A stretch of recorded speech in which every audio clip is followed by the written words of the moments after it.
നമസ്കാരം. ഈ മണിക്കൂറിലെ മറ്റൊരു പ്രധാന വാർത്തയിലേക്ക്. PM നരേന്ദ്ര മോദിയുടെ പേരിൽ രാജിക്കായി വലിയ മുറവിളികൾ. സെൻസർ ബോർഡ് അത് തള്ളിയിരിക്കുന്നു എന്നുള്ളതാണ് ഒരു പ്രധാനപ്പെട്ട വാർത്ത.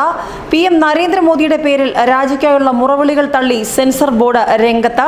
പ്രധാനമന്ത്രി നരേന്ദ്രമോദിയുടെ ജീവിതത്തെ ആസ്പദമാക്കിയുള്ള ബയോപിക് PM നരേന്ദ്രമോദിയോട് സെൻസർ ബോർഡ് പ്രത്യേക താൽപര്യം കാണിക്കുന്നുവെന്ന വാദങ്ങൾ തള്ളി ബോർഡ് ചെയർമാൻ പ്രസൂൺ ജോഷിയാണ് രംഗത്ത് വന്നിരിക്കുന്നത്.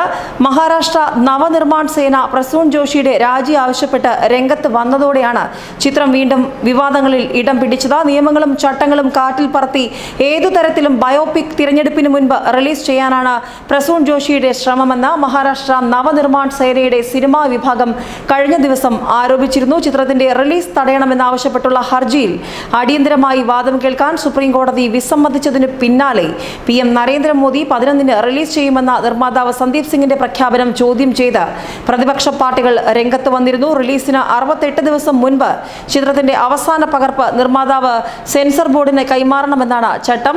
എന്തുകൊണ്ടാണ് നരേന്ദ്രമോദിയുടെ ബയോപിക്കിന് മാത്രം പ്രത്യേക ഇളവ് നൽകുന്നതെന്നും മഹാരാഷ്ട്ര നവനിർമ്മാൺ സേനയുടെ സിനിമാ വിഭാഗം കഴിഞ്ഞ ദിവസം ചോദ്യം ഉയർത്തിയിരുന്നു. എന്നാൽ നവനിർമ്മാൺ സേനയുടെ ആരോപണങ്ങളെ പരിഹസിച്ച് സെൻസർ ബോർഡ് തലവൻ തന്നെ രംഗത്തെത്തി. സെൻസർ ബോർഡിനെ കുറിച്ച് കടുത്ത ആരോപണങ്ങൾ ഉന്നയിക്കുന്നതിന് മുൻപ് ഇത്തരം കാര്യങ്ങളെക്കുറിച്ച് പഠിക്കുന്നത് നല്ലതാകുമെന്നും 68 ദിവസങ്ങൾ എന്നത് പരമാവധി കാലയളവാണെന്നും ഭൂരിഭാഗം ചിത്രങ്ങളും റിലീസിന് കുറച്ച് ദിവസങ്ങൾക്ക് മുൻപ് മാത്രമാണ് സെൻസർ ബോർഡിന് മുന്നിൽ എത്തുകയെന്നും പ്രസൂൺ ജോഷി വ്യക്തമാക്കിയിട്ടുണ്ട്.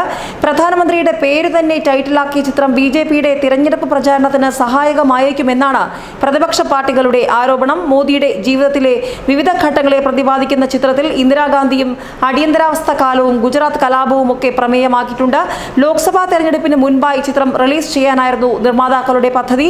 സെൻസർ ബോർഡിന്റെ ഇടപെടൽ റിലീസ് തീയതിയിൽ മാറ്റമുണ്ടാക്കി. ചിത്രം പ്രദർശിപ്പിക്കുന്നത് തടയില്ലെന്നായിരുന്നു തിരഞ്ഞെടുപ്പ് കമ്മീഷന്റെ നിലപാട്. എന്നാൽ അന്തിമ തീരുമാനം തിരഞ്ഞെടുപ്പ് കമ്മീഷൻ സെൻസർ ബോർഡിന് വിട്ടു. സെൻട്രൽ ബോർഡ് ഓഫ് ഫിലിം സർട്ടിഫിക്കേഷനാണ് ഇത്തരം തീരുമാനമെടുക്കാനുള്ള അധികാരമെന്ന് ചൂണ്ടിക്കാട്ടിയായിരുന്നു നടപടി. തിരഞ്ഞെടുപ്പ് കഴിയും വരെ റിലീസ് വേണ്ടെന്ന ആവശ്യവുമായി പ്രതിപക്ഷ പാർട്ടികൾ രംഗത്തെത്തിയതിനെ തുടർന്ന് ചിത്രത്തിന്റെ നിർമ്മാതാക്കൾക്ക് തെരഞ്ഞെടുപ്പ് കമ്മീഷൻ നോട്ടീസ് അയച്ചിരുന്നു. എന്നാൽ റിലീസിന് മേലുള്ള കടന്നുകയറ്റം മൗലികാവകാശ ലംഘനമാണെന്നായിരുന്നു BJPയുടെ നിലപാട്.